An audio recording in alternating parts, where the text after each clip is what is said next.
फिर आगे बढ़ते हैं, उपवेद पढ़ेंगे और फिर खत्म हो जाएगा हमारा वैदिक लिटरेचर।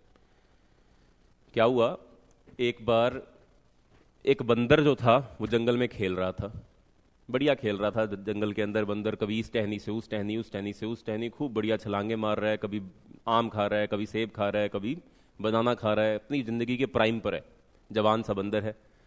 ऊपर से यमराज उड़ते हैं, यमराज उड़ते हैं और उस बंदर को देख के थोड़ा सा हंस देते हैं। बंदर भी देख लेता है कि यमराज ने मुझे देखकर हंस दिया। बंदर के बुखार चढ़ जाता है कि अरे भाई साहब, जंगल में शेर देखकर हंस लेता कोई दिक्कत नहीं थी, यमराज ने हंस दिया मेरे को देखकर, अब तो गड़बड़ है। उसको बुखार चढ़ गया।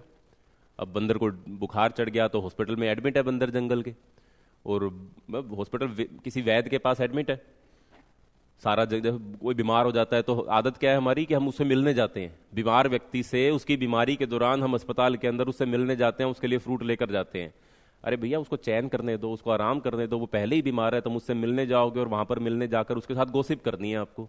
अच्छा वो भी आई क्या, अच्छा वो वाला ताया आ गया क्या, अच्छा बुआ का फोन आया क्या, यही बातें करते हैं हम, गॉसिप करने जाते हैं हम, जबकि हमको उसको आराम देना चाहिए। तो सारा जंगल मिलने आ रहा है बंदर से बार बार।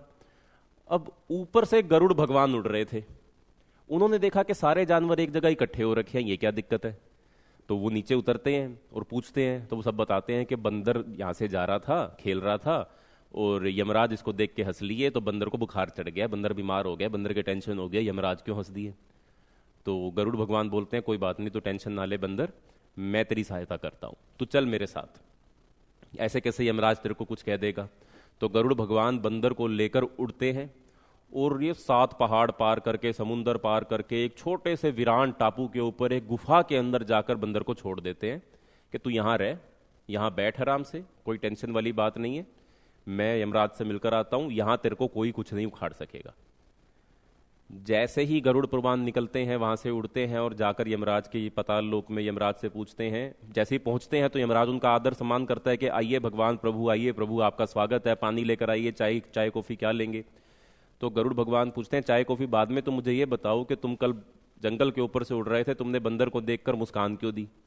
तो यमराज बोलता है मैं इसको देखकर मुस्कान इसलिए दी क्योंकि मुझे पता था कि ये आज तो यहां जंगल में खेल रहा है, पर अगले दिन इसकी मृत्यु एक दूर टापू के ऊपर एक गुफा के अंदर एक सांप के काटने से हो जाने वाली है। अब मैं ये सोचकर हंस रहा था कि ये वहां तक पहुंचेगा कैसे। तो गरुड़ भगवान बोलते हैं कि भाई मैं तो छोड़कर आया हूं उसको। तो जीवन में कभी भी कुछ भी हो जाएगा, कुछ भी तय नहीं है, इसलिए जितना सा जीवन मिला है उसमें जो अचीव करना चाहो कर लो, और किसी की बातों में आकर, किसी से डर कर, किसी के साथ में आकर कुछ भी करने की जरूरत नहीं है। अपने दिमाग का इस्तेमाल करो, अपनी रेशनैलिटी का इस्तेमाल करो, डरने की बात नहीं है, मृत्यु सबकी आनी है, अंत सबका होना है, पर उस छोटे से जीवन में जो अचीव कर सको वो कर लो। ये इस गरुड़ पुराण की छोटी सी कहानी का तात्पर्य था। चलो आगे चलते हैं। Last is Upaveda.